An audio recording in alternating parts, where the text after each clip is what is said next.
Continuamos con más en Conexión B, análisis, entrevista. Vámonos con Jorge Silva Rodríguez, economista del CID y también analista de nbnoticias.mx, para que nos comente al respecto temas muy interesantes que nos trae el día de hoy. No más polarización. ¿Qué vamos a hacer? Falta del diálogo. Jorge, temas interesantes, delicados, sobre todo para como lo estamos viviendo en estos momentos en el país. Muy buenas tardes.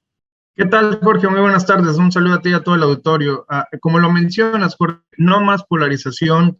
¿Qué podemos hacer nosotros con esto? Es muy delicado toda la situación que estamos viviendo y cómo caímos en esta situación donde ni siquiera, tanto con amigos como familiares, mucho menos con la gente que opina diferente, podemos entablar un diálogo. Pero me explico un poco más. Cambiemos la narrativa, Jorge, no más polarización. ¿Qué es la narrativa? La narrativa es todos estos sistemas de historias que dotan de un sentido a las experiencias y crean una visión, siempre crean una visión coherente de las cosas, tienen valores éticos, juicios y guían precisamente las relaciones entre unos y otros y otorgan cierta legitimidad. Pero hoy en día creo que no conocemos una parte del ecosistema de la narrativa, como mucha bibliografía lo comenta, y tenemos que reconocer nosotros como ciudadanos, Jorge, dos tipos de narrativa. Una narrativa que es catalogada como una narrativa dominante sobre las causas, sobre las consecuencias, pero también tenemos que identificar, Jorge, narrativas subordinadas, es decir, cuáles son los nuevos actores y enfocarnos en algo muy interesante, que es visibilizar narrativas que consideran que pueden ser emergentes, es decir, debe de haber otra narrativa, Jorge, en los discursos. ¿Para qué? Para tener una pluralidad nosotros en el debate público, para poder argumentar y para encontrar formas precisamente para deconstruir, para reconstruir estas narrativas dominantes. ¿Qué tenemos hoy en día, Jorge? Y lo vemos en muchos sectores. Se intensifica una polarización a partir de divisiones políticas. Pueden ser por preferencias, puede ser por temas, pero siempre, Jorge, está orientada a la persona. En temas de política nunca está orientada prácticamente a la política pública. Es decir, se rechaza un diálogo y se trata de hostilizar a los demás. Y pongo ejemplos para el auditorio. Tuvimos un ejercicio de la reforma eléctrica totalmente polarizada, una reforma electoral en el legislativo muy polarizada. La semana pasada tuvimos una propuesta de reforma educativa donde no se ha discutido la parte de reforma educativa, que, ojo, tiene temas interesantes y temas que nos podemos sentar a discutir, al igual que la reforma electoral, pero en la presentación, Jorge, fue una serie, un recital de descalificaciones a las políticas educativas que se pierde por completo de vista cuál es el objetivo de esta. Temas, por ejemplo, la inflación, que también existe polarización. Y esta polarización, Jorge, crea falta de gobernabilidad. ¿Por qué? Te pongo otro ejemplo. En el Senado, Jorge, hay 38 nombramientos que por la polarización que existe entre las diferentes fuerzas políticas no se han dado. Y son nombramientos claves, desde judicaturas, desde jueces electorales, en temas de transparencia, titulares en temas de telecomunicaciones, la misma Comisión Federal de Competencia que tanto nos hace falta para ese tema de inflación no tiene nombramientos. Y tú viste, por ejemplo, y el auditorio fue testigo del debate tan pobre que se da en la Cámara de Diputados, gritos, sombrerazos y demás, y ahorita también reviviendo el tema de los aeropuertos, que en vez de analizar la parte técnica, nos vamos siempre al tema político y al tema de enajenación y de rechazo a las otras opiniones. Lo consolido esto en dos grandes ejemplos, Jorge, que tiene que ver con la polarización que tenemos ante una narrativa dominante, aquellos que se apoderan de los medios de comunicación, pero que tiene también un tema de rendición de cuentas y transparencia, y viene a cabo, y viene el tema en la Ciudad de México con respecto a los reportes, por ejemplo, de la línea 12 que se dio. Descalificas totalmente a alguien que tú contrataste, a alguien que tú avalaste, y la polarización te hace que caigas en un tema de no rendición de cuentas, donde la jefa de gobierno argumenta que es un informe deficiente, mal ejecutado, con problemas técnicos, tendencioso y falso. Por lo tanto, se anuló el debate de qué es lo que pasa. Y ojo, estamos hablando de víctimas mortales, porque estamos hablando de hacer justicia a una negligencia que puede ser de su administración, que puede ser de administraciones anteriores, pero al fin y al cabo son negligencias. Y el otro tema, Jorge, lo englobo con la parte del poder legislativo, tanto diputados como senadores.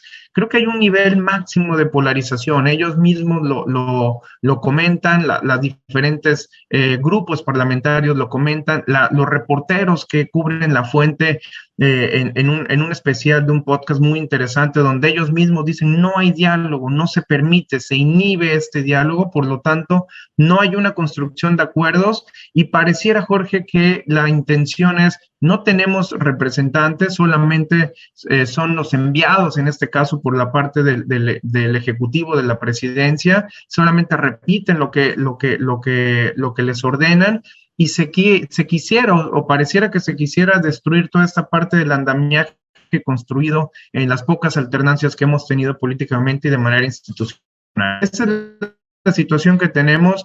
Debemos de cambiar la parte de la narrativa dominante, debemos de encontrar las otras narrativas y ser propositivos, porque esta polarización que en mi opinión, no habíamos vivido antes, no estábamos bajo este tipo de polarización. Todos teníamos opiniones diferentes, eso ha sido siempre, pero no a un nivel donde prefieres ya no opinar, porque prácticamente se vuelve ya ríspida el debate, Jorge.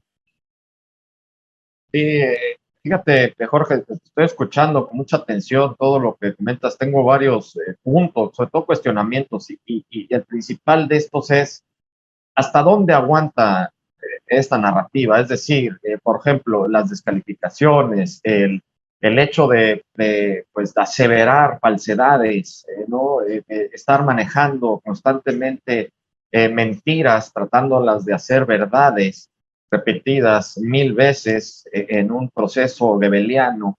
¿Hasta dónde aguanta en estos momentos con las redes sociales, con la amplísima información que tenemos diariamente a la mano, a través de un teléfono móvil? ¿Hasta dónde puede aguantar una narrativa así? Y específicamente la narrativa del poder actual.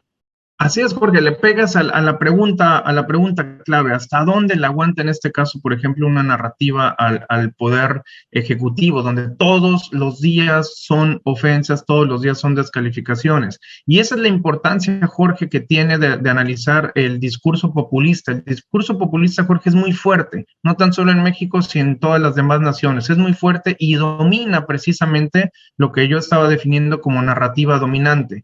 ¿Qué es lo que pasa aquí con las otras fuerzas que no tienen otra narrativa?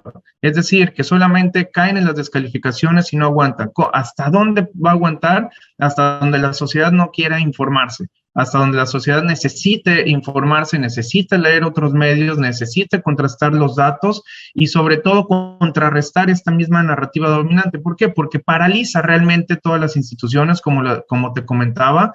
Hay una violencia verbal que es muy peligrosa, hay una muy baja calidad en los debates públicos y se inhibe esta opinión, por ejemplo, pero ocurre, y dando respuesta a tu pregunta, ocurre esto con un fondo de silencio, Jorge, en el sentido de, en la medida de que no opinemos con datos, si no estás de acuerdo, si sí estás de acuerdo, y te ponía el caso de la reforma educativa que la he estado analizando. Hay temas interesantes, lo mismo que en la reforma electoral, hay temas interesantes, pero si de entrada empieza la misma reforma descalificando, ofendiendo, se inhibe totalmente el debate y se deja totalmente, y peor aún, se piensa que quizá ni ellos quieren la reforma educativa o la reforma eléctrica o la reforma electoral. Simplemente son temas para ponerlo en la agenda y para traer discurso. Pero ¿hasta dónde, Jorge? Hasta donde no contrastemos nosotros como sociedad civil organizada, como individuos, los datos